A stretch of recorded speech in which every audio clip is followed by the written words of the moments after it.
মধ্যপ্রাচ্য সহ এশিয়ার দেশ ইন্দোনেশিয়া এবং মালয়েশিয়াতে আজ ঈদুল আজহা উদযাপন হচ্ছে। মালয়েশিয়ার ঈদুল আজহার উদযাপনের সবশেষ খবর জানাতে আমাদের সাথে যুক্ত হয়েছেন সহকর্মী শাহরিয়ার তারেক।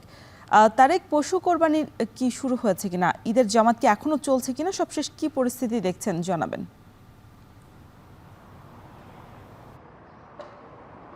রোশন, আপনাকে ঈদের শুভেচ্ছা, ঈদ মোবারক, এবং আপনার মাধ্যমে আমাদের দর্শকদেরকেও ঈদের শুভেচ্ছা জানাচ্ছি মালয়েশিয়া থেকে।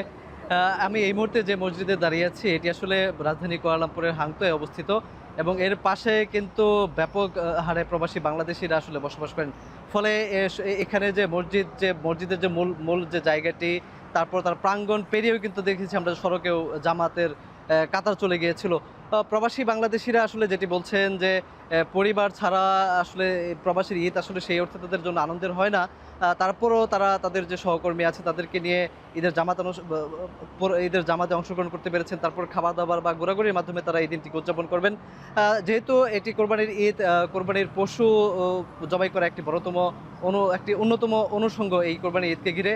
এখানে মালয়েশিয়াতে যারা পেশাজীবী কিংবা ব্যবসায়ী প্রবাসী বাংলাদেশিরা যারা আছেন তারা কিন্তু মালয়েশিয়াতেই কোরবানির ব্যবস্থা করছেন এবং অনেকেই দেশে চলে গেছেন। তবে মোটা দাগে সাধারণ প্রবাসী বাংলাদেশি যারা আছেন তারা আসলে তাদের যে অর্থ সেটি বাংলাদেশে পরিবারের কাছে প্রেরণ করেছেন, অর্থাৎ পরিবারের মাধ্যমে বাংলাদেশে তারা এই পশু যে কুরবানি দেওয়ার ব্যবস্থাটি সেটি তারা সেখানে করেছেন।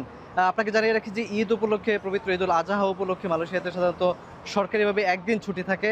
ফলে আজকে ছুটি আছে, আগামীকালকে থেকে আসলে প্রবাসী বাংলাদেশিদের যে দৈনন্দিন যে কর্মযোগ্য সেটি শুরু হবে।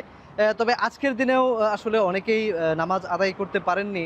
যারা বিশেষত বিভিন্ন সেবা প্রতিষ্ঠানে কর্মরত আছেন তারা কাজ করতে পারেননি। তবে এর মধ্যেও যারা আজকেও কর্মরত আছেন তাদেরকে আসলে সকালবেলা নামাজ আদায় করার একটি সুযোগ দেওয়া হয়েছিল, তারা নামাজ আদায় করেছেন।